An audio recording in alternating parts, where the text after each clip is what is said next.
actualidad. Este conversatorio nace al interior de la Comisión de Género de la Federación de Colegios Profesionales.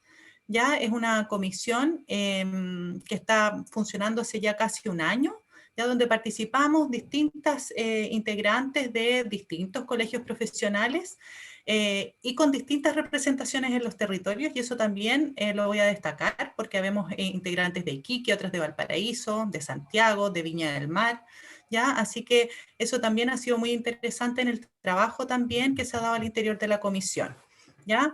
Tenemos representantes del Colegio de Arqueólogos y Arqueólogas, de periodistas, nutricionistas, psicólogos y psicólogas, nutricionistas, bueno, fonoaudiólogos y fonoaudiólogas, ya antropólogos y antropólogas, contadores, bibliotecarios, trabajadores sociales, profesores, arquitectos, entre otros, ¿ya? Entonces nosotros al interior de esta comisión hemos pensado, nos juntamos, ¿cierto? Y reflexionamos qué hacer en torno al mes de la mujer, ¿ya? Y entonces este conversatorio tiene como objetivo compartir distintas experiencias de las invitadas respecto de distintas problemáticas de posicionarse como una mujer, ¿cierto? En el mundo profesional, pensando en que estamos insertas siempre en un sistema patriarcal. Por lo tanto, la idea, ¿cierto?, es que vamos a ir haciendo, tenemos dos rondas de preguntas donde cada una de las integrantes va a tener más o menos 5 minutos para desarrollar, ¿ya? Y luego vamos a dar paso a algunas preguntas e inquietudes que pueda tener nuestras invitadas y nuestra audiencia del día de hoy. Así que las que quieran pueden a lo largo del conversatorio ir anotando en el chat o bien al finalizar, ¿cierto?, las primeras rondas, hacerlas a viva voz. No somos tantas, así que podemos hacer un entorno de confianza, ¿cierto?, y de poder conversarnos directamente. A la primera persona que quiero presentar ya es Andrea Rastelo Pizarro. Ella es representante del Colegio de Enfermeras y Enfermeros de Chile, es presidenta regional del Colegio de Enfermeras de Valparaíso, es directora además del CESFAM Viña del Mar, es representante de la Mesa de Género del Colegio Regional Valparaíso, es enfermera y matrona egresada de la Universidad de Valparaíso, miembro y fundadora de la Sociedad Científica de Salud Familiar y Comunitaria, SOCIENFA, y diplomada en Salud Familiar y Pública, y reconocida además con el Premio Mujer Destacada Viña del Mar 2017. Gracias, Andrea, por hoy día acompañarnos en esta actividad.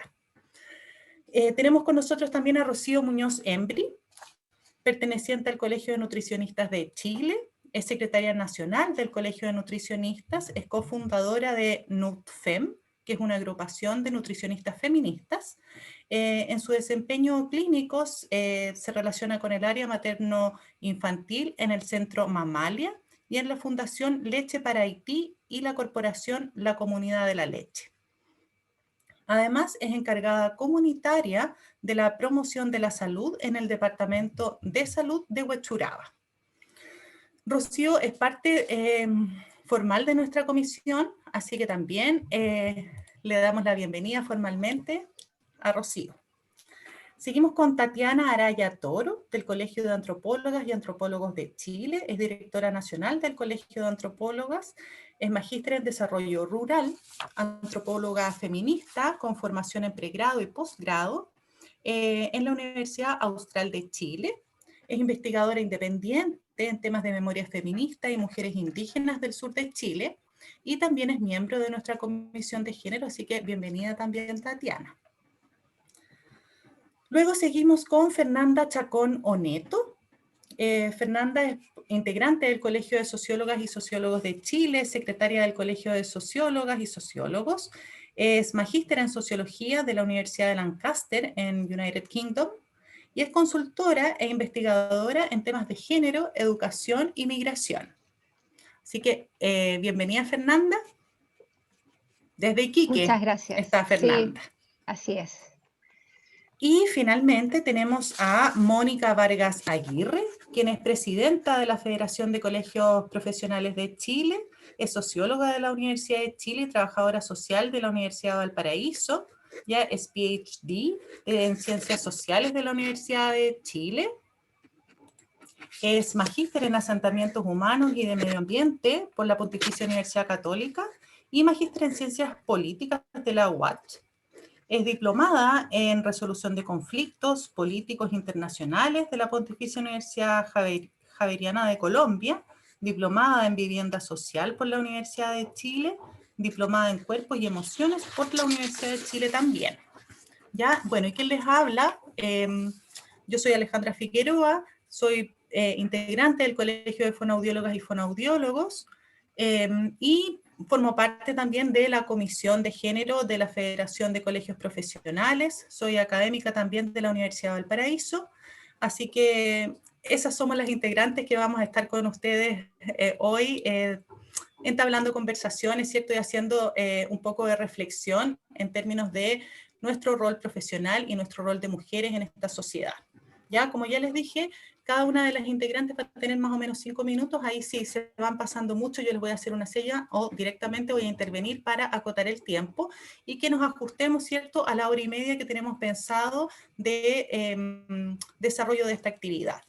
¿Ya? Y la primera pregunta entonces que tenemos planteada, ¿cierto?, es en relación a cuáles han sido los principales obstáculos en el ejercicio profesional que han tenido, ¿cierto?, por el hecho de ser mujeres. ¿Ya? Entonces vamos a partir en esta primera ronda con Fernanda Chacón.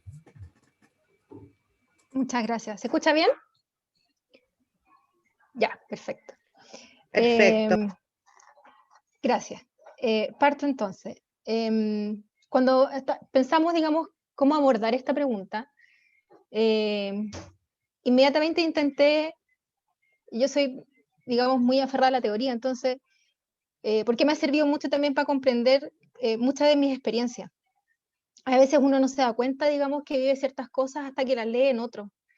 Entonces, lo primero que hice, digamos, para poder estructurar esto fue pensar en este concepto que se llama techo de cristal, que viene de la teoría desde los años 70 y que hace referencia, digamos, a las barreras que afectan a todas como colectivo, como mujeres, y que en algunos casos impide o dificulta el ascenso de las mujeres a los distintos trabajos, el ascenso en su carrera profesional, o también afecta su permanencia en estos trabajos.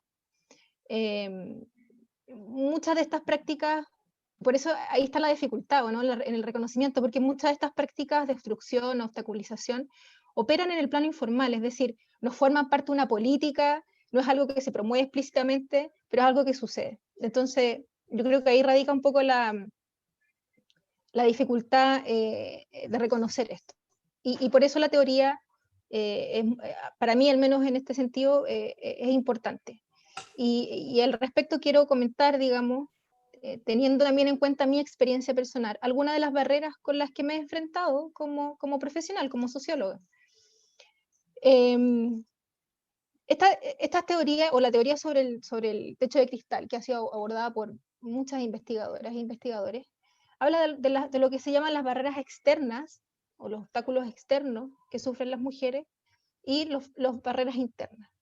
Cuando habla de barreras externas se refieren a los factores organizacionales, de la organización misma o de las instituciones, y a los factores socioculturales que pueden afectar digamos, el ascenso de las mujeres o la obstaculización en la permanencia de estos cargos. Y las barreras internas hablan un poco de las motivaciones, de lo que nos pasa un poco a nosotras cuando estamos insertas en un ambiente laboral, y que tiene que ver con la socialización de género. Entonces, en las barreras externas yo estaba pensando que es algo que, bueno, que más de algunas quizás se enfrenta con estas situaciones. Una de las barreras internas que me ha tocado muchísimo, particularmente en las universidades, son las redes masculinas existentes en la organización. Varias autoras han puesto de manifiesto que estas redes masculinas se fortalecen, por ejemplo, a través de los lazos de amistad y confianza entre los hombres, a través de las actividades compartidas que se llevan a cabo fuera del entorno laboral, y también, digamos, se fortalecen estas redes a través de la exclusión de las mujeres de las redes y digamos, círculos de comunicación informal, por ejemplo, el WhatsApp, o de otros medios de comunicación. y donde se comparten informaciones súper importantes sobre la política organizacional, los procesos de decisión, y que uno queda un poco aparte de esto que se está viviendo. Generalmente las organizaciones y en las universidades es algo muy común. Se generan una suerte de cofradías, digamos, masculinas, donde cuesta bastante insertarse, cuesta bastante romper esas cofradías. Particularmente, por ejemplo, para las mujeres que tienen hijos. Es bastante complicado participar activamente de estas actividades, por ejemplo, fuera del entorno laboral. Participar de comidas, salidas, donde se va forjando esta cofradía. Pero no solamente eso, muchas veces yo no tengo hijos, pero digamos, no me han invitado, no he podido participar formalmente de este tipo de actividades, porque te dejan un poco atrás.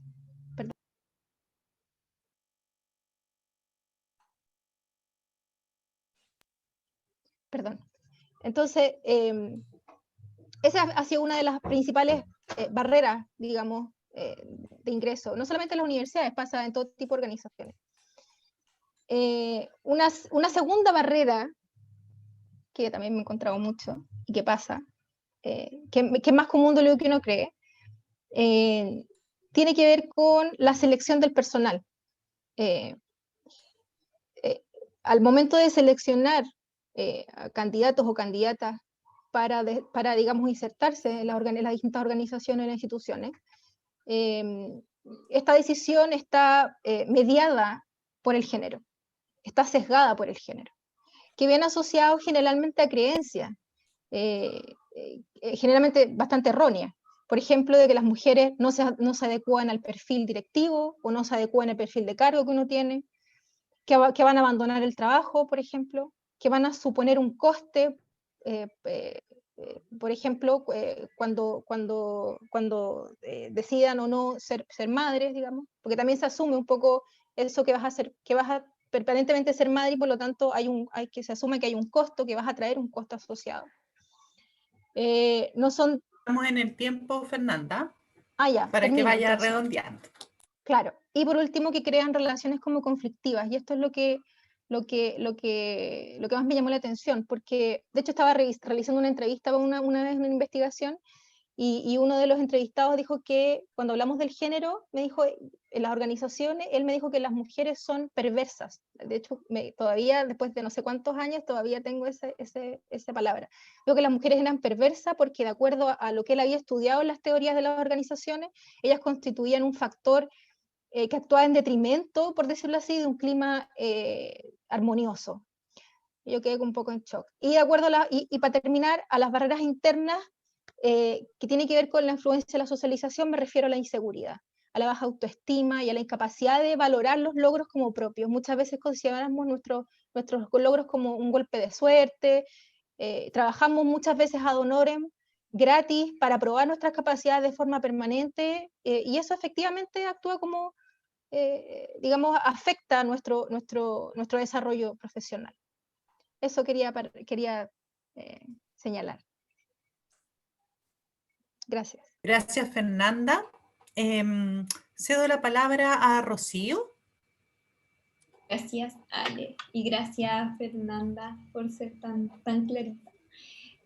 Bueno, yo la verdad quiero contestar esta pregunta desde el propio ejercicio profesional del ser nutricionista, pero no tan solo el del ser nutricionista, sino del haber estudiado nutrición, porque en nuestro ejercicio profesional tenemos que partir de la base que somos una carrera, una profesión súper estereotipada, que se le exige cumplir con ciertos requisitos, ¿cierto? Como qué es el ser nutricionista, partiendo desde la base con cuál es el peso que esperan de nosotras, ¿cierto? El peso en kilos, la imagen corporal que esperan de nosotras, los conocimientos, el cómo tratamos a las personas, y así un sinfín de cosas que se van construyendo como en esta imagen corporal o en este estereotipo de mujer esperado, y desde ahí se construye también nuestra credibilidad como profesionales de la salud.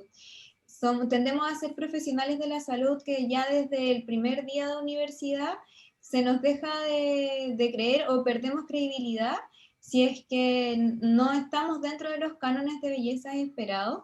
Es muy difícil, por ejemplo, para las compañeras que tienen, por ejemplo, algún grado de sobrepeso, es difícil estar dentro de la universidad porque ya entre mismos compañeros se discriminan. Y digo compañeros porque son muy poquitos hombres los que ingresan a la carrera, pero aún así inciden mucho en cómo nos vemos nosotras mismas como estudiantes de nutrición y como mujeres. Por ejemplo, en mi generación éramos la generación con mayor cantidad de hombres.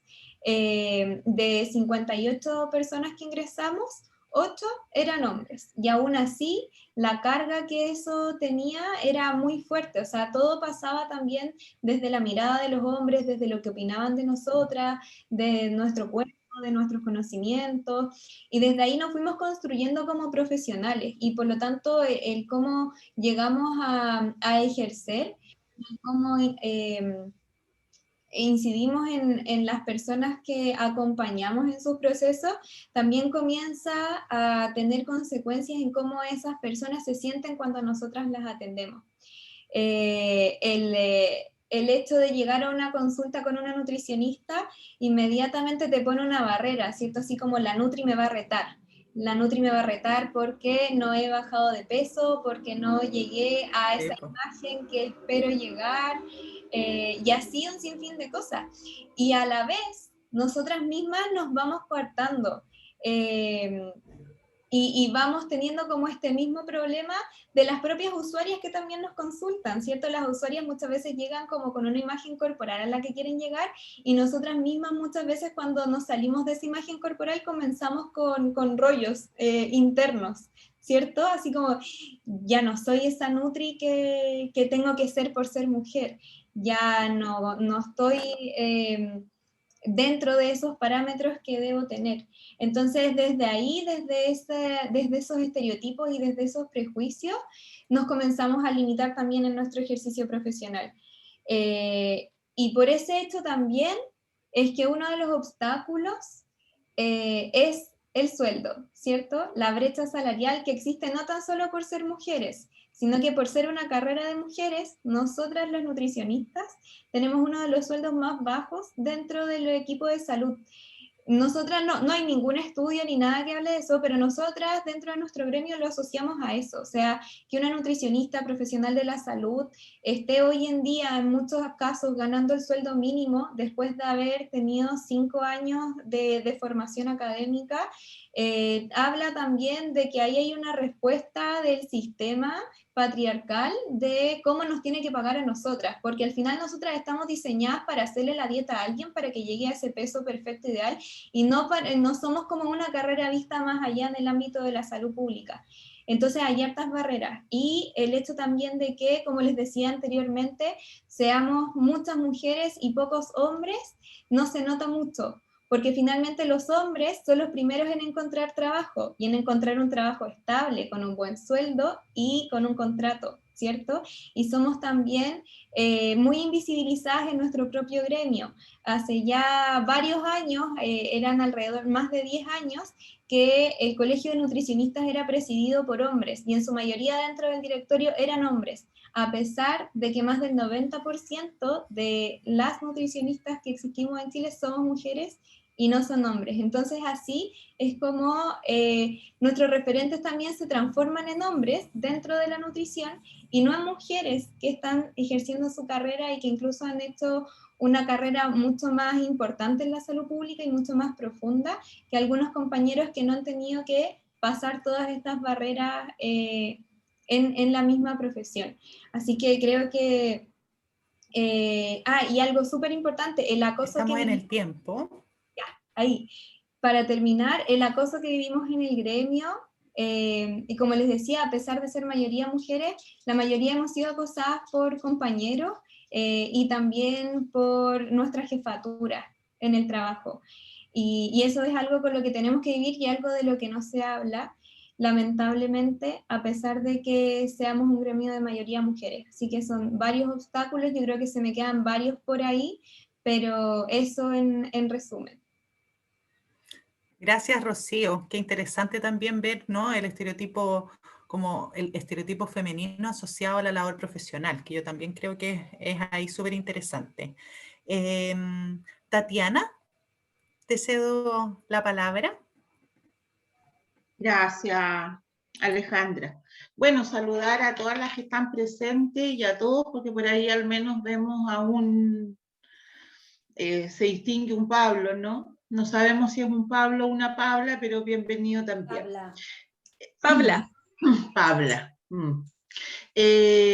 Bueno, esto indica un poco los temas que nos convocan, que este tipo de temas sigue siendo un tema que lo seguimos conversando entre nosotras, ya que desgraciadamente no convoca a nuestros compañeros de oficio, de trayectoria, ya sea en el ámbito académico o en el ámbito extraacadémico.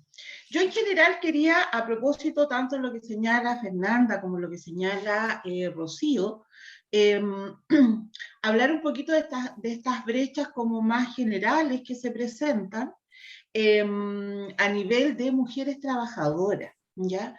O sea, tenemos históricamente este 25 y que ahora, producto de la pandemia, ha aumentado un 30%, que es la brecha salarial de mujeres trabajadoras versus hombres trabajadores. Si nos metemos un poco, considerando que hasta el año pasado Chile era el quinto país a nivel mundial donde había una brecha de género más importante. Y desgraciadamente, en este nuevo escenario, esa brecha ha aumentado porque las condiciones nuestras se siguen precarizando, ¿no? Además de una serie de otras labores que tenemos que cumplir.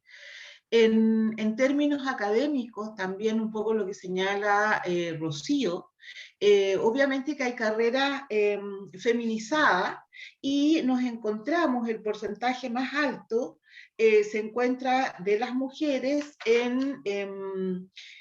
del 49%, según datos del INE de este año, que trabajamos en forma asalariada. De ese 49% de mujeres, el 73% es las que aportamos un ingreso, un mayor ingreso como sostén familiar, y dentro de ese porcentaje, las carreras donde más habitamos en términos de trabajadoras profesionales es justamente en el área de salud y en el área de atención, ¿no? Eso como en términos generales. Ahora, en términos de las posibilidades al interior, por ejemplo, de un nicho como la academia, ya en la academia tenemos que un 80% en el rango etario más alto, de 65 a 69 años, en términos de poder perfeccionarse. Ahí tenemos un 80% que es hombre y solamente un 20% que son mujeres.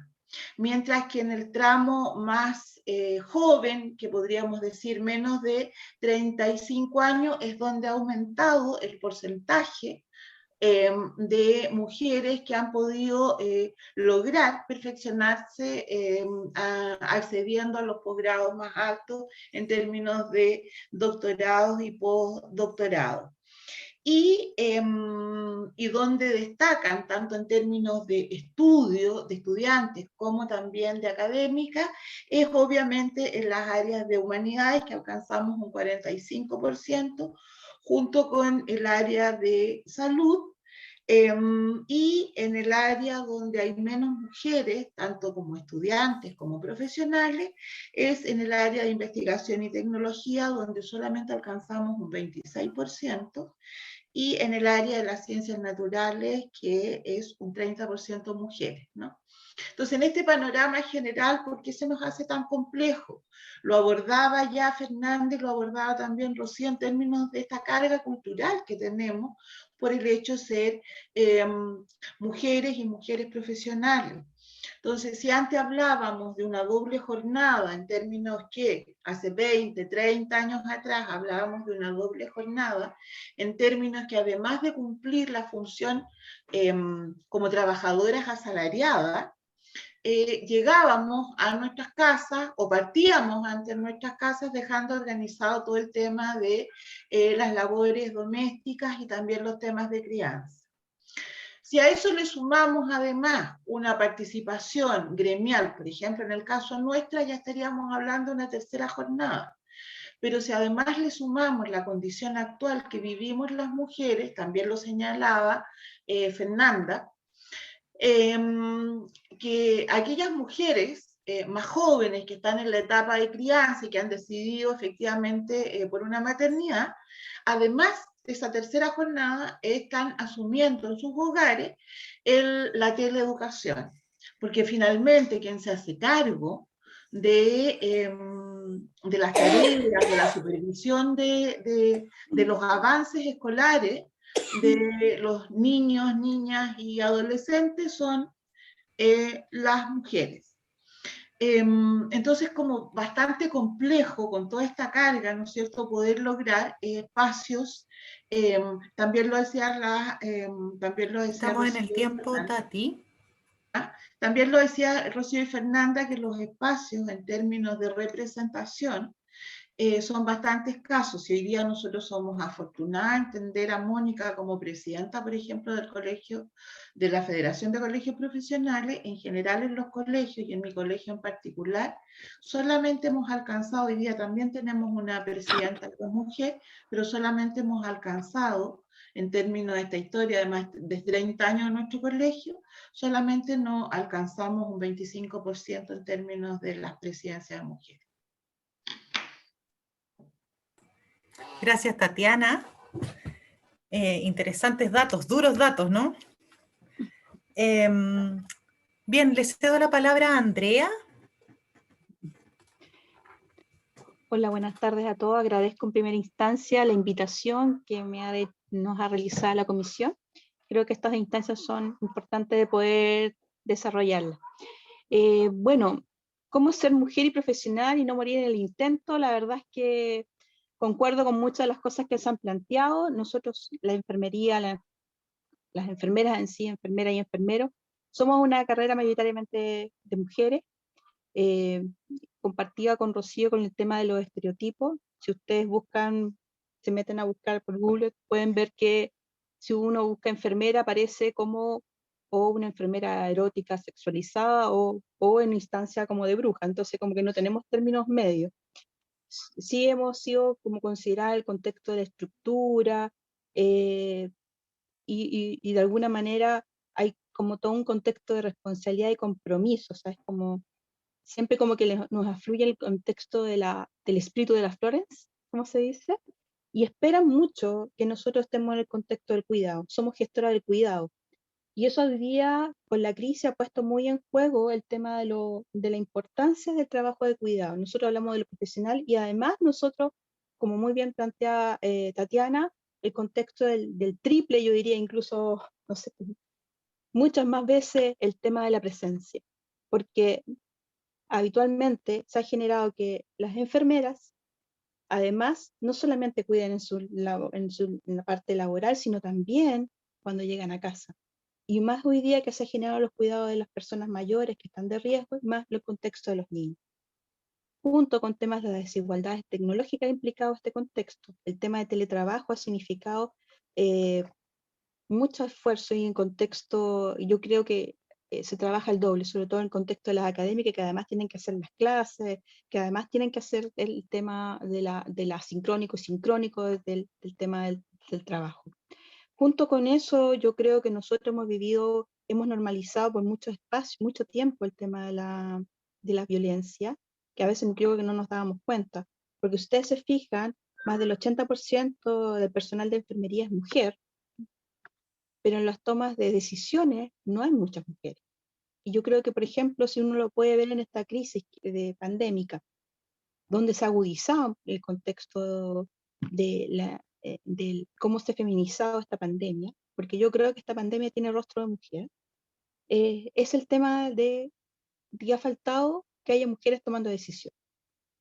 Y nosotros nos hemos sentido bastante violentados, partiendo por la primera autoridad del país, cuando dice que las enfermeras basta que sean bonitas y no inteligentes. ¿Qué le queda para el resto? Eso, y las disculpas, bastan una disculpa y potenciar una mesa de género. Entonces, eso para nosotros igual fue una ofensa. Hemos tenido también por el contexto, porque todo el mundo espera que nosotros cuidemos, ¿ya? Y eso es complejo. Y nosotros también nos creemos que tenemos que cuidar, entonces incluso debe ser medio culposo de alguna manera. Hoy día estamos expuestas al tema de violencia, de hecho ustedes ven las grandes agresiones en salud, mayoritariamente son agresiones a mujeres, porque los usuarios, pacientes, tienen más tendencia a agredir a mujeres que a agredir a varones.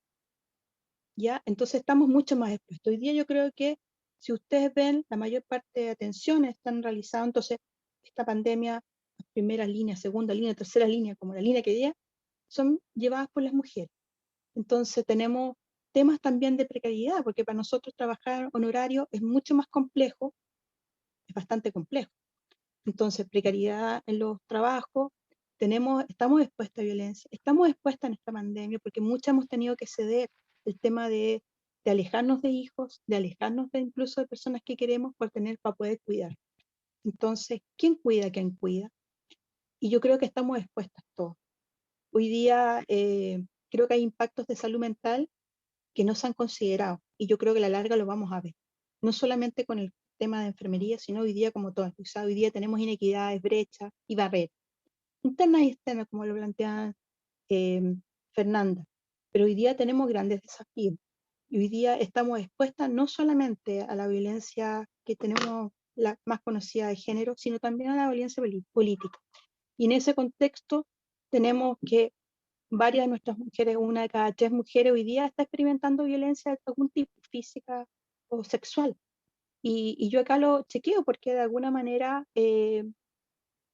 creo que es importante, sobre todo en este periodo de pandemia, cómo nos hemos expuesto a tener incluso cuando estamos confinadas o estamos en procesos de cuarentena, estamos ahí expuestas incluso a nuestros propios agresores. Y yo creo que en ese contexto, como enfermera, también estamos expuestos. Entonces, ¿por qué nos dejamos de ser mujeres? Y creo que en esta pandemia ha faltado, sobre todo en las carreras que tienen mayoritariamente mujeres, que puedan tener voz también en la decisión. Y yo creo que ahí tenemos mucho más que decir. Y no basta con crear mesas de género en términos estatales, sino tenemos una defensa. Porque estas palabras que dijo su secretario, o sea, ustedes no se imaginan lo que significó que todo el mundo, distintos memes y un montón de cosas, y eso de alguna manera están violentándonos de alguna manera. Entonces, por un lado te dice, apláudanos, nos aplauden, nos das las gracias, pero por el otro lado te dice, te agreden. Entonces hay varios símbolos que de alguna manera hay una agresión que a veces no se ve, no, pero va marcando. Y creo que hoy día es una oportunidad la pandemia de poder visualizar a las mujeres en sí. En todas partes hoy día tenemos el proceso de la constitución, y yo creo que hoy día, por ejemplo, se atrevieron varias enfermeras, yo lo hago desde la enfermería, como yo sé que hay otras profesiones que también, a ser parte de estos procesos paritarios y poder participar en la constitución. Y yo creo que las mujeres profesionales tomemos nuestros roles políticos sociales, de alguna manera van a poder potenciar la posibilidad de que podamos visualizar y tener voz. Nosotros, las enfermeras habitualmente son súper como ordenaditas y estructuradas en todas nuestras áreas. Y el poder tomar decisiones igual ha sido súper complejo, pero principalmente porque hoy día estamos cuidando a nuestros usuarios y a nuestros pacientes, entonces, pero también hemos dejado de cuidarnos. Así que son hartas cosas que tenemos en juego y que yo creo que podemos nosotros potenciarlas. Por eso agradecí esta invitación, porque espero que no sea la única que podamos nosotros construir, porque hoy día la verdad es que no damos cuenta, nosotros a nivel regional invitamos a construir una mesa de género principalmente y de equidad, pensando que el trabajo conjunto y colaborativo, indistintamente de que no solamente enfermeras, sino de las organizaciones civiles, los colegios profesionales, de la academia, de todos los ámbitos, nos hace crecer. Y juntas podemos, juntas somos mucho más. Y eso nos ha permitido de alguna manera también conocer, porque para nosotros también es conocer también los conceptos. Yo creo que muchas de nosotras, yo lo hablo con las enfermeras, una vez habla de feminismo, habla de, pero tampoco tiene claro tampoco los conceptos, también tiene que ver con el tema de cómo ha sido el tema cultural de lo que hemos vivido. Así que yo les voy a dejar invitada, nosotros vamos a tener próximamente una nueva reunión y la verdad es que estamos en proceso de aprendizaje y como vuelvo a decir, es una oportunidad y por qué no decirlo, nosotros como enfermeras hemos estado expuestas desde el primer día, desde esta pandemia, no solamente a las agresiones de nuestros usuarios, a las agresiones de este virus, sino también a la violencia de nuestro gobierno que no nos ha validado, y yo creo que no solamente nosotras, en términos, por ejemplo, hoy día el tema de la salud sexual y reproductiva, por decir algo. Así que, y el contexto de la educación. Gracias. Gracias, Andrea, gracias por la sinceridad también y tocar dos temas súper relevantes. Le voy a dar el paso a Mónica para ir cerrando, ¿cierto? Y terminando las intervenciones de esta primera parte. Gracias, Alejandra. Buenas tardes a todas y todos, no, a todas. Bueno, primero, hacer la diferenciación entre sexo y género. Yo creo que la construcción, digamos, entre la biología y la construcción social de quienes somos no es un tema menor y que trabajamos poco. Esta cosa de qué es lo que me hace mujer. Yo creo que ahí hay un punto que debemos aprender también a diferenciar. Y el concepto mismo de patriarcado. El concepto de patriarcado tiene una estructura, si ustedes quieren, que es mucho más concreta, existe en unas dinámicas sociales, en el cual, ¿cierto?, existe todo un montaje para que los hombres ocupen determinados espacios, pero también hay prácticas. Entonces, el patriarcado es estructura, pero también es práctica.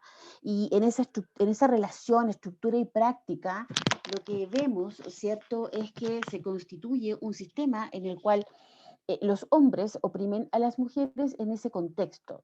¿Y qué elementos constituyen este contexto? Hay elementos de trabajo doméstico, por ejemplo, en las relaciones patriarcales, digamos, en la dinámica del hogar, del trabajo asalariado, las relaciones que se generan en el trabajo que ya hemos escuchado a algunas compañeras acá.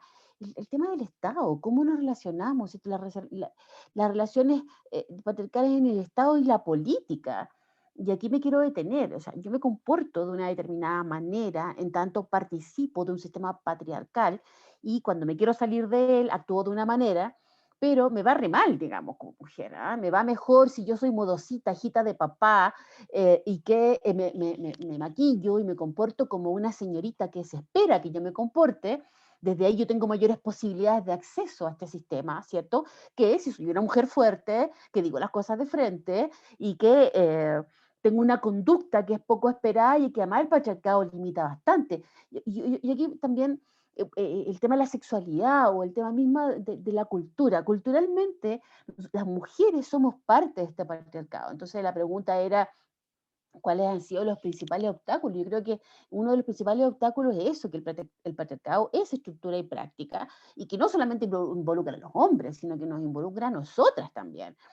Entonces, ¿cómo nosotras de alguna manera en este intento, digamos, por poder navegar en estas aguas que son tan turbulentas del patriarcado y la política, en el caso del que me quiero referir, ¿cierto? Más me vale maquillarme, portarme como una niña bonita, hijita de papá, en vez de ser una mujer, digamos, que dice las cosas de frente, se plantea muy fuertemente, digamos. Y aquí hablar también de cómo nos afectan estas segregaciones, ¿cierto? La segregación vertical, y aquí está el techo de cristal que nos hablaba, creo que fue Fernanda, cómo estas segregaciones nos afectan, y también las segregaciones horizontales, ¿ya? O sea, cómo nosotros tenemos esta tarea que está en el plano del trabajo para mujeres. Las enfermeras son mujeres porque es parte del trabajo de cuidado. ¿ya? Entonces, y los ingenieros son hombres porque es mucho más cálculo y bla, bla, bla. Entonces hay una segregación también de la manera de hacer las cosas, ¿cierto? Y ambos tipos de segregación producen discriminación. El tema de los estereotipos, esta idea de ser como, lo planteó Rocío también, ¿eh? De ser la niña bonita para poder sobresalir en la nutrición. O sea, si yo soy una nutricionista con sobrepeso o francamente obesa, digamos, me da re mal, po, ¿no? O sea, como hay toda una construcción en torno a lo que debemos ser. Ahora, yo conozco nutriólogos que la verdad que dejan bastante que desear, pero ahí están, a los tipos les va bien. Entonces, ¿cómo? Hay toda una construcción social para hacernos lo que somos. Bueno, el tema del acoso o de lo mismo que planteaba Andrea. Yo recuerdo haber estado, ¿cierto?, en el Parlamento discutiendo la ley de acoso en espacio educativo desde la red de investigadora, cuando el ministro de Educación habla de pequeñas humillaciones y me toca, para mala suerte el ministro, en realidad le toca a esta mujer que es bien poco modosita y bien poco, digamos, como maquillada y se comporta bien poco femenina para los estereotipos, digamos. Me tocó hablar a mí y yo le digo, mire, perdóneme, ministro, yo paré mi presentación, me estaba presentando ante todos los senadores y diputados. Yo aquí le digo, mira, no hay pequeñas humillaciones. Aquí las humillaciones que nosotras vivimos en la academia son tremendas. Bueno, se armó todo un revuelo, fue portada de diario, todo un rollo con el tema de las pequeñas humillaciones, pero que de alguna manera se aprende poco, porque lo que hace el subsecretario de Salud es de alguna manera replicar esto cuando les dice a las enfermeras, digamos, que basta con que sean bonitas, ¿ah? Que no necesitan ser inteligentes. Entonces, tenemos una construcción social que nos pone muchos obstáculos, que está súper hiper estudiada, digamos, y que yo no quería mucho referirme a la teoría, pero me referí igual, pero más bien está en el plano de la práctica, como nosotras, siendo profesionales, y más cuando uno es una profesional que sobresale, porque ahí hay otro punto, digamos, o sea, mientras más arriba vas llegando, más resistencia se van generando entre las propias mujeres, yo también quiero poner ese punto ahí porque lo estamos trabajando con la red de investigadora, y el patriarcado mismo que está compuesto por hombres y mujeres. Entonces los hombres, en esta idea de mantener su poder, van limitando el avance de las mujeres que tenemos una mayor formación, y las mismas mujeres, como parte del patriarcado, digamos, van generando también algunas trabas, si tú quieres, en vez de, yo siempre digo, y aquí termino, yo pongo mis hombros para que las mujeres se suban encima y lleguen y alcancen la estrella que quieren alcanzar. Eso en general, en una cultura patriarcal, es muy difícil, porque nos han construido en la competencia, en la búsqueda bueno, aquí las que son psicólogas, ¿cierto?, del amor del padre y estos complejos medios extraños que de repente tenemos las mujeres. Ya, me pasé el tiempo. Gracias. Está justita, gracias Mónica. Bien, yo creo que esta primera parte, ¿cierto?, nos deja como, o lo que yo rescato, ¿cierto?, es el común denominador que es tan explícito en todos los relatos y en todas las experiencias, es esta violencia estructural, ¿cierto?, que es política y sexual, finalmente, y que es política en tanto el testimonio de Mónica, ¿cierto?, y de Andrea así lo evidencian, y que estamos sometidas, ¿cierto?, a estas constantes machaques, ¿no?, en términos políticos, bueno, y en términos sociales también. Pero ahí yo quiero como rescatar el punto que nos convoca, ¿no?, o el punto denominador entre nosotras, que es el ser profesionales, que pudiésemos pensar que estamos un poco exentas, ¿no?, de tanta violencia o tanto machismo, y hoy día nos damos cuenta de que al ser estructural, ¿cierto?, a que el patriarcado todo lo inunda y todo lo descompone, ¿no?, nos inunda también y nos impacta de la misma manera que a otras compañeras que no son profesionales, ¿sí? Por lo tanto, ahí destacar un poco ese elemento y desde ahí entonces llevarlas a estas segundas preguntas, ¿cierto?, que tienen relaciones con las implicancias personales, ¿cierto?, que para ustedes ha significado ser mujeres profesionales, ¿sí? ¿Cómo han vivido, ¿cierto?, estas implicancias o consecuencias dentro de su labor profesional? ¿Ya? Entonces aquí yo creo que voy a empezar por nuestra invitada, ¿cierto? Especial, que es Andrea, para que nos cuente un poco, ¿cierto? Cuáles han sido estos impactos en términos profesionales desde tu profesión.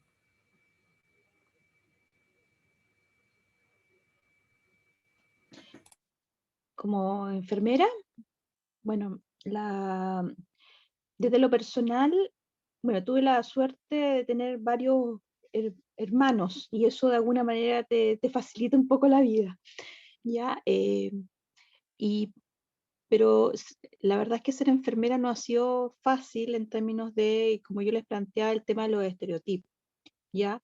Ahora, uno tiene que ser como más estudiosa, más ordenada, y ser súper trabajadora como para poder visualizarte en un mundo que es bastante jerárquico, porque la salud es bastante jerárquica, sobre todo en el mundo hospitalario. Creo que en la atención primaria, yo creo que ahí disponemos un poco más de igualdad en términos de, de, de poder tener, no sé, puede decir categoría B, estamos como todos en la línea, pero siempre sigue viendo, a pesar que estamos inscritos en un modelo de salud familiar integral, o también que estamos en un modelo que de alguna manera está en red, hay un tema muy fuerte en el contexto biomédico, y eso de alguna manera puede ser a veces una barrera, ¿ya? Porque la mirada está construida desde un modelo, que de alguna manera también tiene que ver mucho con la construcción eh, a lo mejor machista de ver la vida, a lo mejor. Eh, Sin embargo, eh, creo que de alguna manera uno también saca ventajas también de ser mujer. Yo creo que las mujeres tenemos una mirada, y en el caso mío me ha dado facilidades porque te permite expresar de una manera diferente. Y también ha significado poder a lo mejor tener a lo mejor mayor compromiso. Yo creo que hoy día a veces puede ser un defecto, ¿no? Pero creo que la mayor parte, y lo comparto con muchas de mis colegas, hemos tenido como una especie de RCP, sobre todo en tiempos de crisis. Yo creo que tiene que ver muy ligado, que parece que somos más combativas en términos de la responsabilidad, el compromiso y la pasión por nuestra profesión. Yo creo que hoy día siempre por eso siempre estamos como en el azul, más o menos en esa línea. No hemos sentido, como yo les decía, vulneradas. Y también creo que hoy día vamos a focalizarnos en una línea diferente de no sentirnos a lo mejor apoyadas en el tema de la salud mental. Yo vuelvo a decir, yo creo que no, las mujeres nos exigimos demasiado. Yo creo que hoy día estamos al borde del contexto del cuidado, una manera, porque el cuidado siempre, de hecho, nos han dicho a veces que somos yo me acuerdo una vez un director de un hospital grande en la región de Valparaíso, a decir Bambiure, una vez me dijo así como un cumplido, es que ustedes son las dueñas de casa del hospital. Pero él me lo dijo como para cumplido, pero la verdad es que si ustedes ven el trabajo doméstico, no es bien valorado a nivel nacional, ni nivel. Siempre dice usted, uno le pregunta, ¿usted trabaja? No, no trabajo. Entonces, y la labor hoy día, sobre todo, está demostrada con el tema del teletrabajo. Yo debo decir, como mamá, en el teletrabajo, la verdad es que trabajé como doble, triple, porque no hay como límites. Nos ha costado poner los límites en términos de como que continuidad. Entonces, como que casi paro por almorzar me estoy llamando, o me están llamando, no hay límites. Entonces, ese contexto hoy día nos va a generar. Estoy así como pulpo, y esos como dibujos que hay, yo creo que así defino yo, así yo creo que yo me siento así, cuando converso con mis colegas nos sentimos así, estamos haciendo, sobre todo las que somos mamás, y las que no son mamás están cuidando a otros. Así que las implicancias son súper, si bien es cierto, una ventaja ser profesional porque te da hartas herramientas, pero también cuando uno es profesional y tiene situaciones de violencia, suele ocultar muchas más. Porque a varios de mis colegas de repente le da como plancha, ¿qué van a decir si yo soy la profesional? Como que está todo, entonces uno tiende a tener una imagen también de que está todo bien.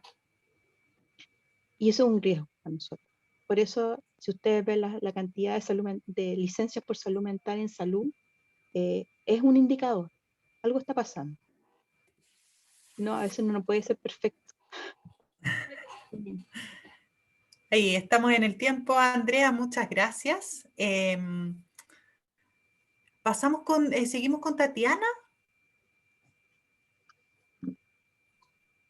Me quedé justamente pensando en lo que estaba señalando recién Sí. Andrea, ¿no? De estas implicancias, como en general también las implicancias culturales que tiene el hecho de ser una mujer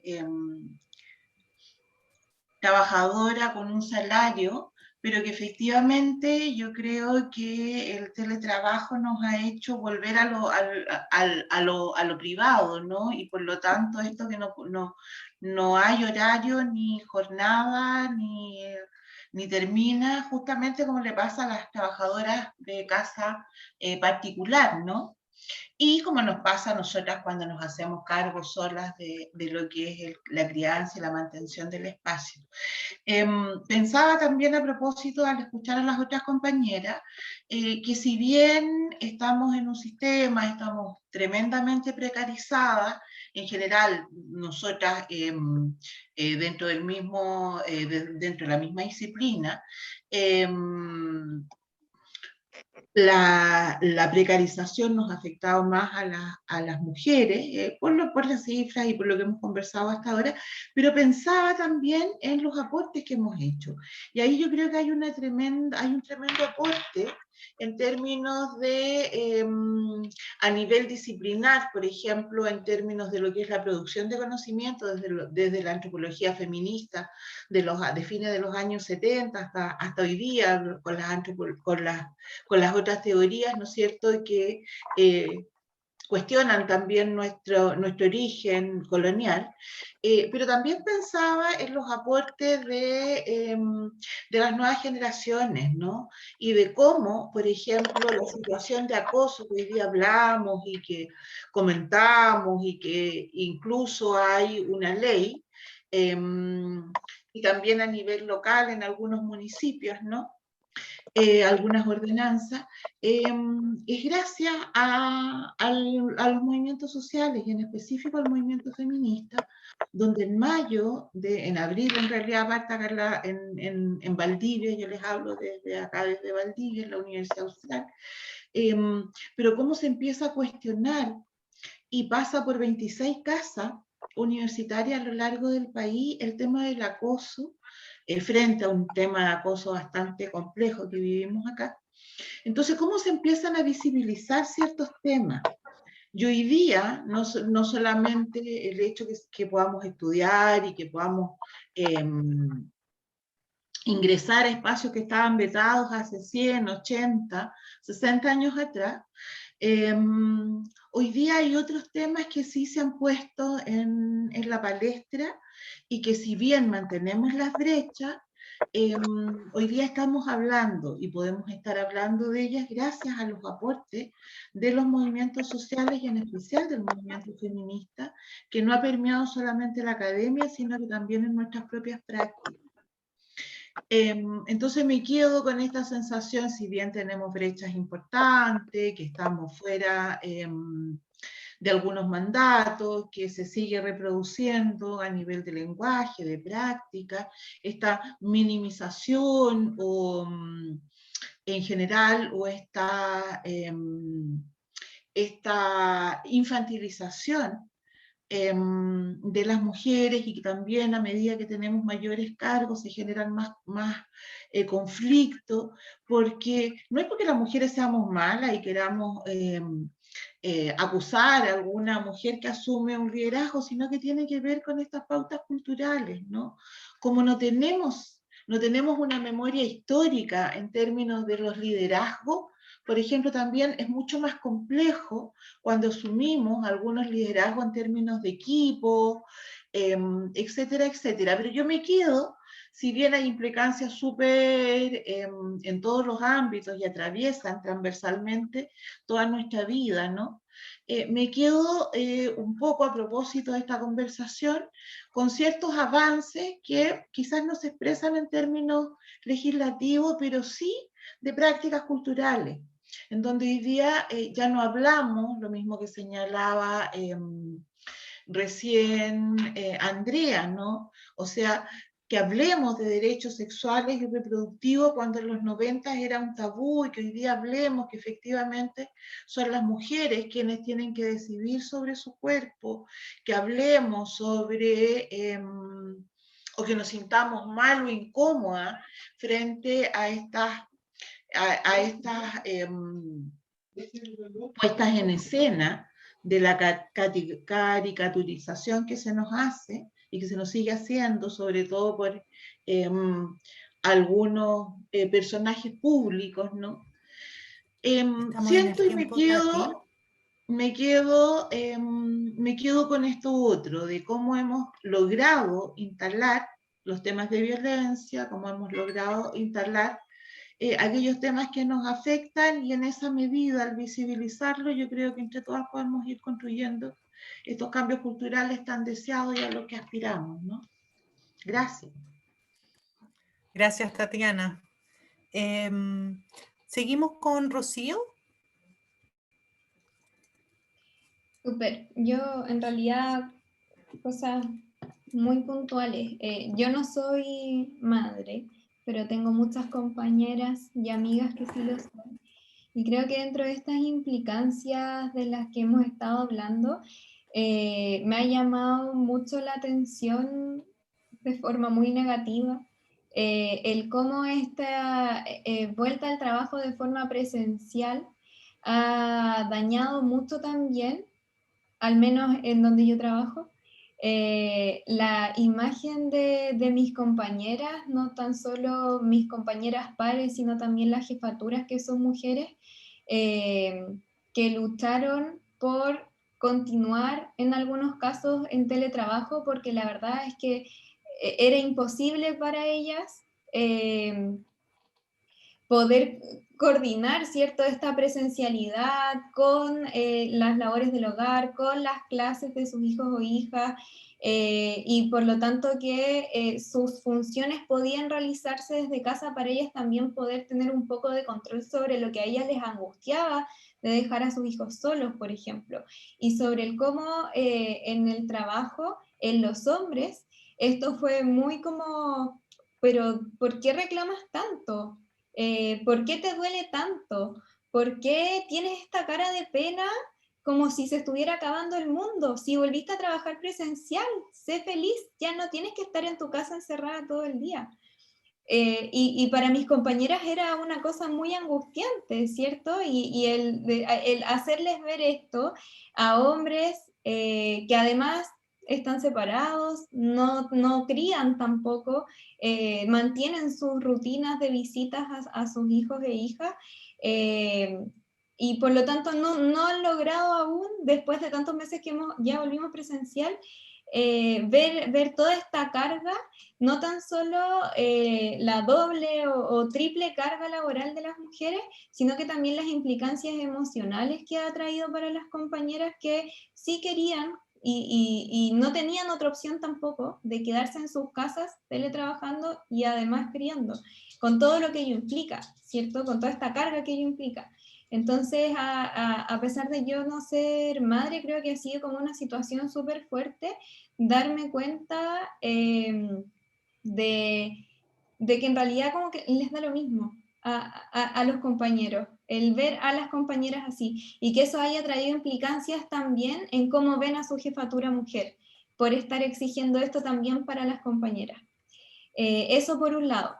Y por el otro lado, también las implicancias, ahora hablando como a nivel personal, el acoso que uno tiene que sufrir también. Y como ese acoso, sí, quizás viéndolo desde ahora, ha traído que sea más fuerte, que pueda alzar la voz más de la que la alcé en algún momento, pero el sentirme vulnerada, cuestionada, sin ningún tipo de credibilidad, por ser mujer, por ser más chica en edad, por tener menos experiencia laboral en cierto punto, causó que me terminara como alejando del gremio, alejando de mis propias creencias y de los valores que yo también, por los que quería luchar dentro del gremio, fue súper fuerte. Ahora lo veo, ¿cierto? Desde ya un tiempo atrás, ya alejado de eso, de ese terremoto que causó en ese momento el acoso y haber contado ese acoso, haberlo socializado.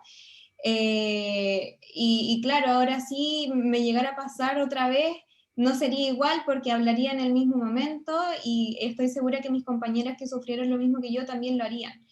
Pero ha sido súper fuerte tener que crecer profesionalmente de esa forma, producto del acoso laboral y sexual que han ejercido hombres compañeros sobre nosotras.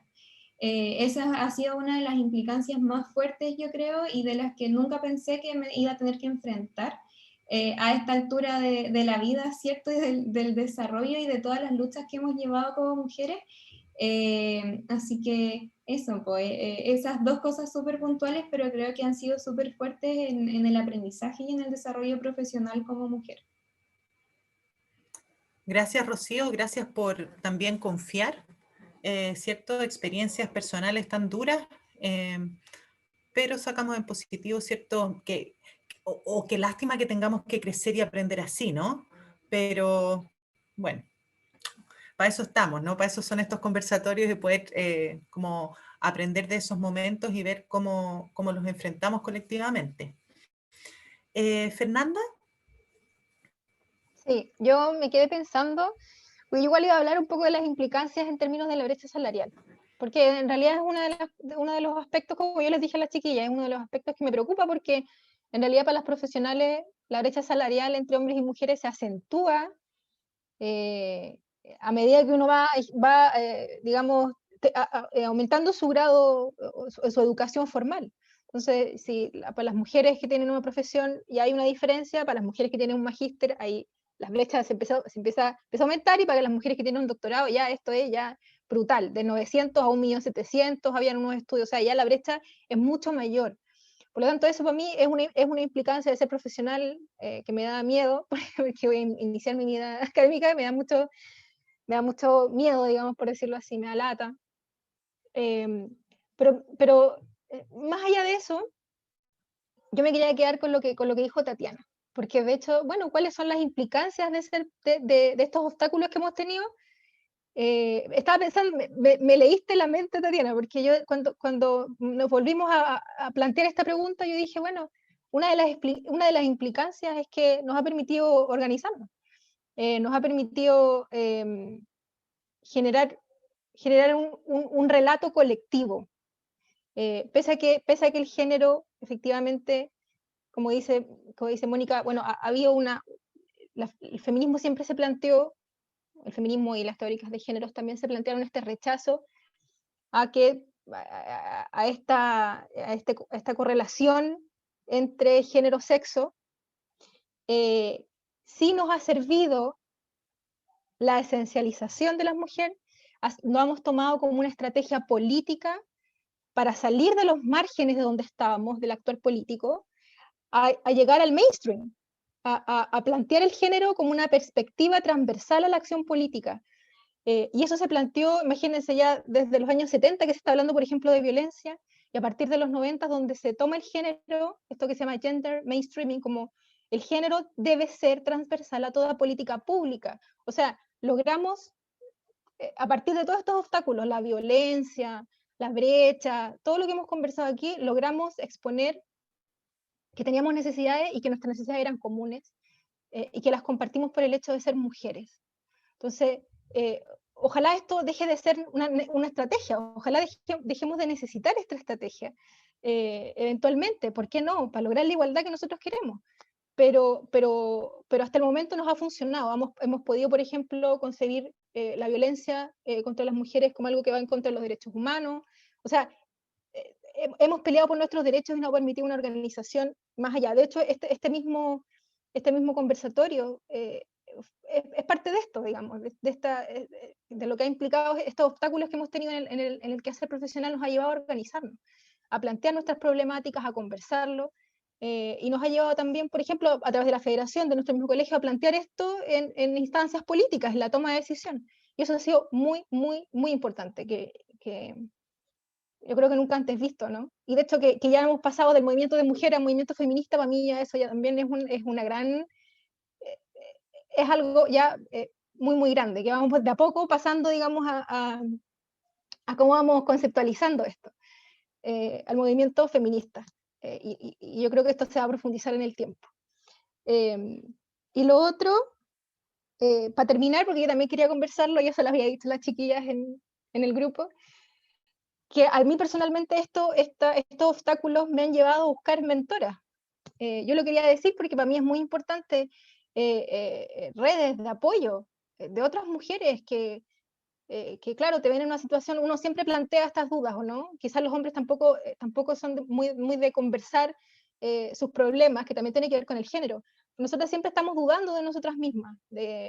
No sé, yo ahora tenía la prueba, como les dije a las chiquillas, tenía una prueba súper importante para mi desarrollo profesional, decía, no, estaba súper así como no lo voy a lograr, o no sé, y ahora que me va súper bien, yo digo, ay, y empecé a pensar inmediatamente, ay, la pregunta era fácil, y todos, pero ¿cómo? No, pero sí, y le conté a mí, por ejemplo, una de mis mentores me dice, pero si tú eres seca, o sea, ¿cómo te planteas otra cosa? Y para mí la figura de las mentoras han sido súper importantes, mujeres referentes, como dice Rocío, que a veces no hay. Para mí han sido súper importantes las mujeres referentes en mi carrera profesional, porque me han tirado para arriba, así, pero tú puedes, vamos, me han dado oportunidades laborales y ha sido para mí al menos muy, muy importante. Entonces, estos obstáculos me han llevado a buscar redes. Y esta es una de ellas también. Esta comisión de género también es parte de esto. Así que yo creo que estoy en el tiempo, no sé si me alargué. No, sonó justo la alarma, Fernanda, gracias. Ya, eso quería que estoy mencionar. cronometrando. Está bien. Gracias, Fernanda. Sí, sequísima. Mónica, vamos con la última palabra para ir ahí redondeando. Ya. Bueno, yo quiero insistir en esta idea de que la violencia es estructural, pero también es simbólica. Ya lo decía Bourdieu, ¿cierto?, en su texto maravilloso, cuando investiga estas tribus en Cabilia, ¿cierto?, cómo la violencia se manifiesta también en los actos, en cuestiones que son muy mínimas, y cómo eso tiene implicancias también en la manera en que nos construimos nosotras, pero también en la manera en que se construyen ellos, los otros. Hoy día lo que está en cuestión, ¿cierto?, son los roles asignados, pues eso es lo que hemos logrado, Fernanda, como lo que planteaba Fernanda, ¿cierto? Lo que hemos logrado es poner en cuestión efectivamente estos roles que se nos asignan solamente por nacer con un sexo determinado, ¿ya? Entonces logramos ponerlos en cuestión y luego seguimos avanzando y pusimos en cuestión esta división sexual del trabajo, ¿cierto? O sea, yo por ser mujer tengo que asumir determinados roles, pero si no quiero, o sea, lo pusimos en cuestión, lo pusimos en tensión la organización de la sociedad. Yo creo que ese es un elemento súper, súper relevante, porque una de repente en su vida, digamos, en su trayectoria, y qué sé yo, no alcanza a dimensionar las implicancias que ha tenido esta construcción. Por ejemplo, yo estudié en un colegio que era de hombres y que se fue transformando de a poco en un colegio mixto. Entonces, había cosas que, claro, dentro del colegio, como por ejemplo tratarse por el apellido, yo tengo la tendencia de tratarnos por el apellido, y que a mí me parecía muy, muy, muy normal, digamos, pero que claro, que cuando uno entra a este mundo, que es un mundo del patriarcado, es muy cuestionado. O sea, yo por ser mujer tenía que ser más amorosa, más modosita y además tratar por el nombre y que me trataran por el nombre. Y yo no permitir que me dijeran Vargas, por ejemplo. Y a mí la verdad es que me dijeron Vargas durante todo el colegio, digamos. Entonces, y como que no me pasaba nada. Ese tipo de cosas, a uno, lo que estamos haciendo en el fondo con ese tipo de cosas es decir, a ver, pero paren, ¿por qué? ¿Por qué tengo que comportarme de una determinada manera? ¿Cierto? ¿Por qué tengo que ser de una determinada manera? Que es una manera que además define el patriarcado. No una manera que nosotras hayamos definido, sino que el patriarcado define determinadas maneras de ser, de comportarse, dinámicas de cómo tengo que decir las cosas. Yo no puedo decir las cosas directamente, porque soy mujer, tengo que ser suavecita y ser como amorosita y no sé qué. Pues, no lo soy nomás, pues se acabó. O sea, y ahí hay toda una presión social que se presenta muy fuertemente con la que hemos logrado, ¿cierto?, de alguna manera romper. Que yo estoy muy de acuerdo con lo que decía, creo que fue Rocío la que planteó esto, no, fue Andrea, que la pandemia nos ha vuelto a poner encima. O sea, la pandemia lo que ha hecho ha sido volver a poner encima esta idea de usted compórtese como tiene que comportarse, cuida a los niños, quédese en la casa, si hay que elegir uno de los dos, digamos, que se quede, bueno, que se quede usted y no su marido, porque generalmente además, aunque tenga menos capacitación, igual va a ganar más que usted. Entonces, todo eso que habíamos roto, la pandemia nos recuerda, oye, ¿saben que en realidad no estaba tan fracturado, en realidad no habíamos avanzado tanto como habíamos pensado? Yo, además, provengo de una familia muy matriarcal. Entonces, mi abuela dio el bachillerato, mis tías abuelas trabajaban, las hermanas de mi mamá, que son 8, todas trabajaron siempre, entonces estudiaron, entonces es una construcción donde las primas son todas universitarias, entonces cómo eso hace que uno vaya también rompiendo por una parte, pero uno se enfrenta a este mundo, que es el mundo del patriarcado, y te das cuenta cómo en ese mundo del patriarcado, esta construcción que uno hace en una familia que ha avanzado mucho, choca. Choca, no se te permite y te empiezas a chocar con una sociedad que, insisto, nos incorpora a todos, a hombres y mujeres, porque aquí el patriarcado está internalizado en las prácticas de todas y todos, no es una cosa solo de los hombres. Entonces, claro, efectivamente pasa esto de la doble jornada, las limitaciones en los liderazgos. Yo siempre pongo aquí, hay un candidato, digamos, a la presidencia que es hombre y que dice lo que quiere decir, y todo el mundo le aplaude, digamos, de esa manera fuerte y macha, ¿cierto?, de decir las cosas. Y claro, pero si fuera mujer, o sea, tengan por seguro que no habría llegado ni a la mitad de la aprobación ciudadana que tiene, porque no se le habría permitido. Y eso también está un poquito como instalado en nuestras cabecitas, digamos, o sea, como nosotras también tenemos que un poco salir de acá, y los hombres tienen que salir de acá. Entonces, y dado que el espacio privado estuvo por mucho tiempo subvalorado, las mujeres nos posicionamos en el espacio público, y quedó ese vacío que decía Andrea, que es el vacío, ¿cierto?, de la reproducción y el cuidado, po. Entonces, ¿quiénes se hacen cargo ahora de la casa? ¿Quiénes se hacen cargo de los niños? Entonces, nosotras de alguna manera como que nos perdemos un poquito y compramos las aspiradoras robóticas y no sé qué. Yo lo conversamos con las colegas de la red de investigadoras, estas aspiradoras que aspiran solas, ¿cierto? Como de alguna manera como ir supliendo esa necesidad, pero en realidad lo que necesitamos es un avance paralelo. O sea, y la pandemia puede ser una oportunidad, porque aquí hay hombres que tienen que hacer teletrabajo. Entonces, nosotras ahí tenemos que ser lo suficientemente claras de decir, a ver, yo soy tan profesional como tú, estoy en tan teletrabajo como tú, y por lo tanto aquí, qué sé yo, se hace una agenda de división, digamos, de la responsabilidad al interior del hogar, y tú asumes lo que te corresponde, no es que estés ayudando, porque el concepto de ayuda es increíble cómo ha reemergido. Entonces, teóricamente el tránsito debería haber sido doble, mujeres de lo privado a lo público, y los hombres en este tránsito de lo público Ahí a lo estamos en privado. el tiempo, Mónica. Sí, pero ese tránsito no ha sido así. Entonces yo creo que también un poco empujar nosotras a que ese tránsito sea de ambos. Y reforzar esta idea, Alejandra, disculpa que me tome 30 segundos, pero reforzar esta idea.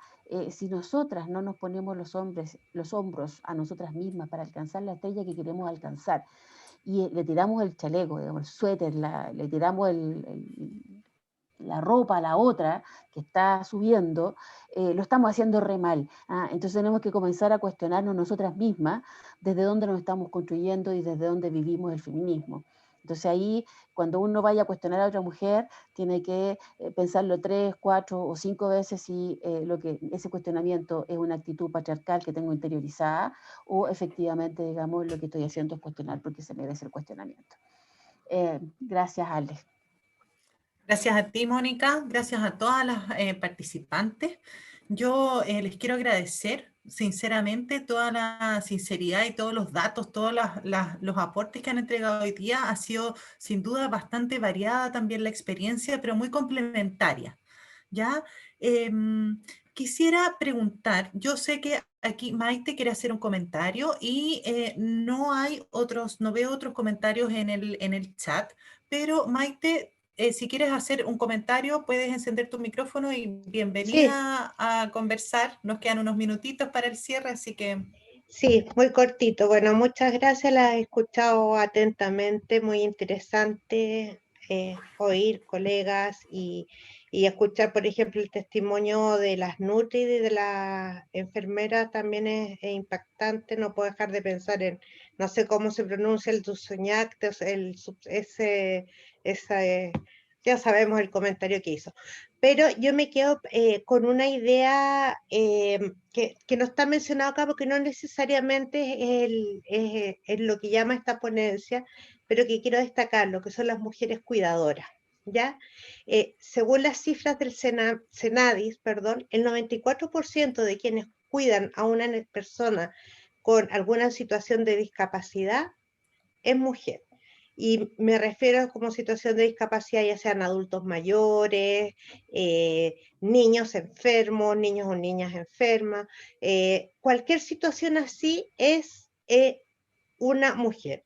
Y eso es justamente por un patrón cultural que se viene replicando porque nadie se cuestiona el que frente a una enfermedad sea por un lado la mujer la que se queda primero porque la brecha salarial juega en contra nuestra. O sea, normalmente va a ser más caro contratar a un cuidador externo que uno misma salga a trabajar porque el hombre va a generar más ingresos. Y por otro lado está también el tema que no es menor, que es un patrón cultural patriarcal o como lo queramos llamar, que está instaurado. Entonces, la madre que decide ir a trabajar puede ser hasta no una buena madre. El que no se queda cuidando al padre no es una buena hija. Entonces yo creo que ese tipo de cosas también es importante que lo relevemos desde nuestras profesiones, porque hay muchas de nuestras colegas que finalmente terminan no pudiendo ejercer porque tienen que terminar siendo cuidadoras. Eso, me pareció Bien. importante relevarlo.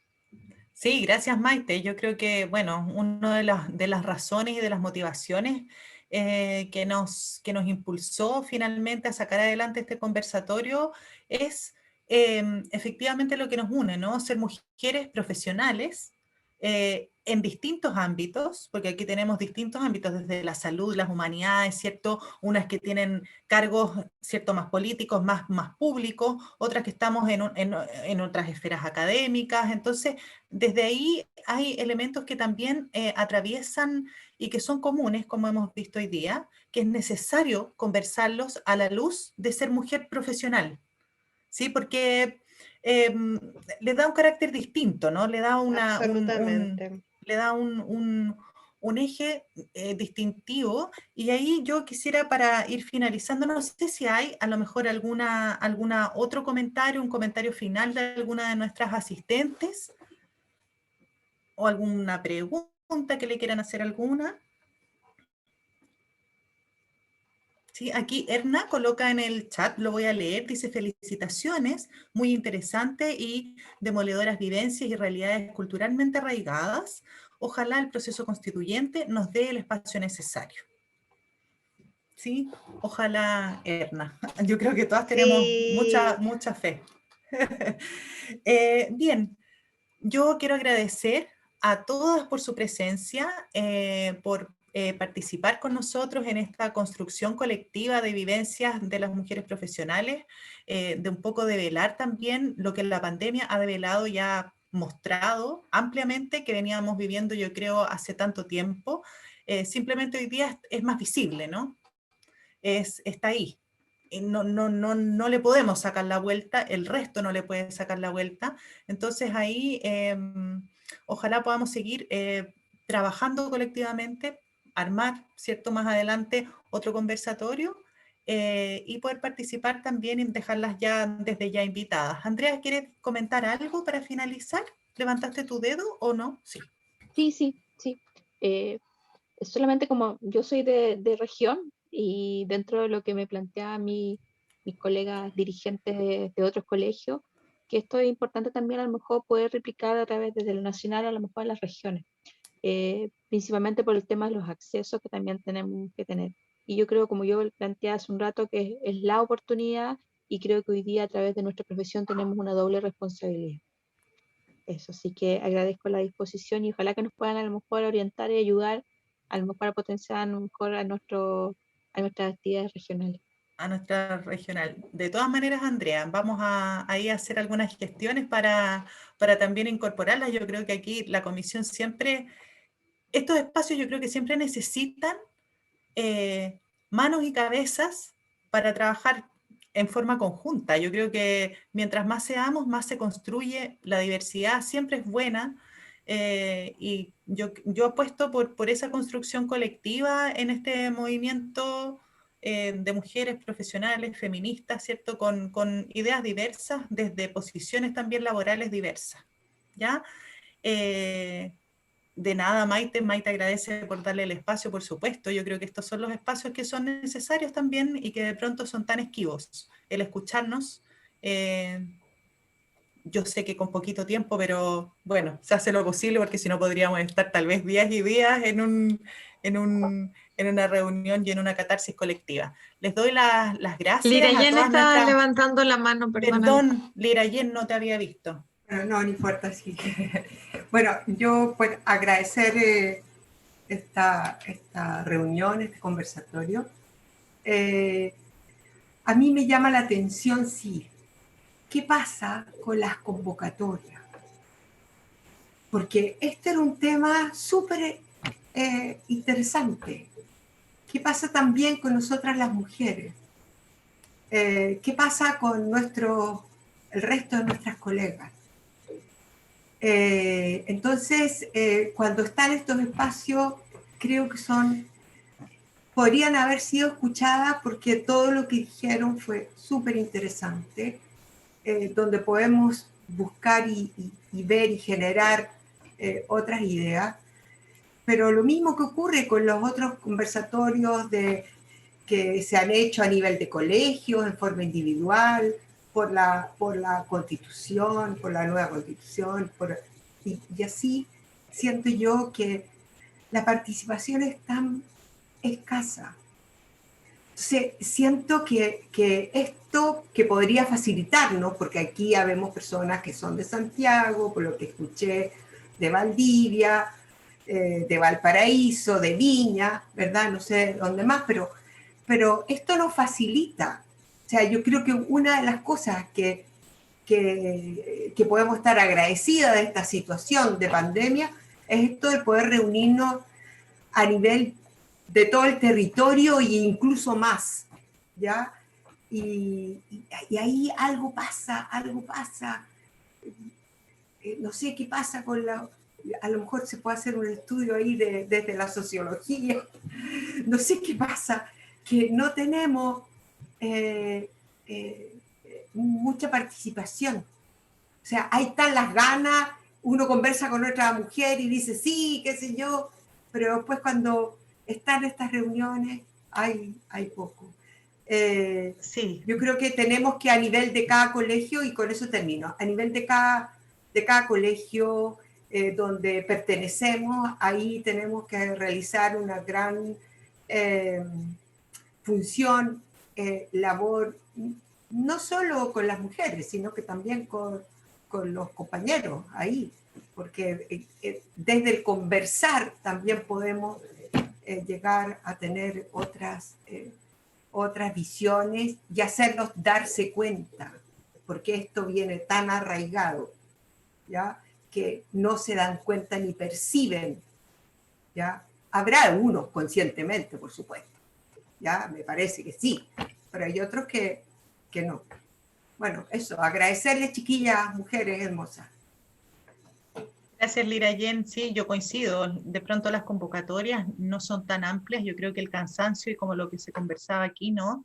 La triple o tetra carga que cargamos muchas pasa la cuenta. Yo creo que estos de alguna manera son espacios de resistencia a esa triple y cuarta jornada que muchas vivimos.